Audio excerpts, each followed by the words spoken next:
প্রশাসনিক ব্যর্থতায় এবার মৃত লরি চালকের স্মরণ সভা সংগঠিত। 2025 সালের 5ই আগস্ট তেলিয়ামুড়ার চাকমাঘাটে সংঘটিত ঘটনার 1 বছর পেরিয়েও বিচারের দাবি এবার সহকর্মী চালকদের।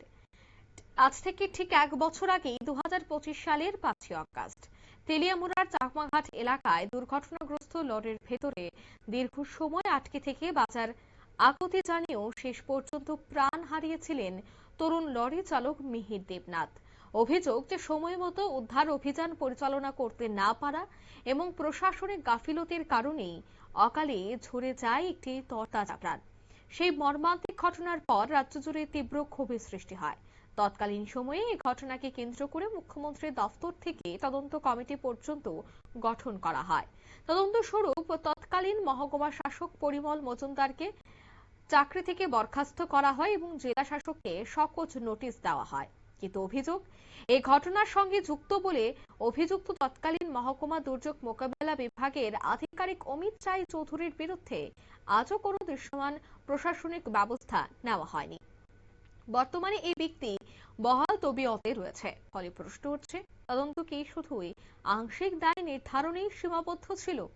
মিহির দেবনাথের মৃত্যুর 1 বছর পূর্তিতে বুধবার অল ড্রাইভার ওয়েলফেয়ার অ্যাসোসিয়েশনের উদ্যোগে চাকমাঘাটে এক স্মরণ সভার আয়োজন করা হয়। সেখানে উপস্থিত চালক এবং সংগঠনের সদস্যরা দাবি করেন, শুধু একজন মিহির নয়, প্রশাসনিক অব্যবস্থা এবং দুর্যোগ মোকাবেলা ব্যবস্থার ব্যর্থতায় শিকার হতে পারেন আরো অনেক নিরীহ মানুষ।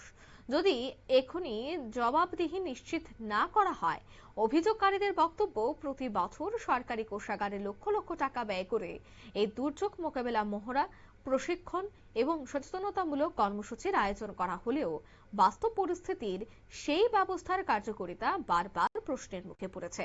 কাগজে কলমে প্রস্তুতির দাবি থাকলেও সংকটের মুহূর্তে উদ্ধারকারী দলকে প্রয়োজনীয় সরঞ্জাম, সমন্বয় এবং দ্রুত সিদ্ধান্ত গ্রহণে ব্যর্থ হতে দেখা যায় বলেও অভিযোগ ওঠে। আজকের এই স্মরণ সভা থেকে কি উঠে আসছে শোনাবো। আজকে আমাদের অল ইন্ডিয়া ড্রাইভার কল্যাণ সংঘ ভারতের পক্ষ থেকে আপনারা সবাই জানেন, গত 5/8/2025 সনে এখানে মিহিরলাল নাথ অ্যাক্সিডেন্টের মাধ্যমে মারা যান। ওনার শোক দিবস হিসেবে আজকে আমরা এই সেম 5/8/2026 সন আজকে এই 8 তারিখে আমরা এই শোক দিবসটা পালন করেছি। এবং আমরা আমাদের ভারত সরকারের কাছে এবং ত্রিপুরা রাজ্য সরকারের কাছে আমাদের একটাই আবেদন থাকবে যে আমরা ড্রাইভারি করে দেশকে এবং দেশের জনতাকে সেবা দিচ্ছি, তারপরেও যদি আমরা সঠিক সুরক্ষা না পাই। আপনারা শুনলেন তাদের এই অভিযোগ। 1 বছর পেরিয়ে গেলেও মিহির দেবনাথের মৃত্যুর ঘটনাকে ঘিরে সব প্রশ্নের উত্তর আজও অধরা। নিহতের পরিবারের পাশাপাশি সাধারণ মানুষের প্রশ্ন, দায়ীদের বিরুদ্ধে পূর্ণাঙ্গ ব্যবস্থা কবে? আর কত প্রাণহানির পর বাস্তবিক অর্থে জবাবদিহিমূলক ও কার্যকর দুর্যোগ মোকাবেলা ব্যবস্থা গড়ে উঠবে? প্রশ্ন এবার তাদের।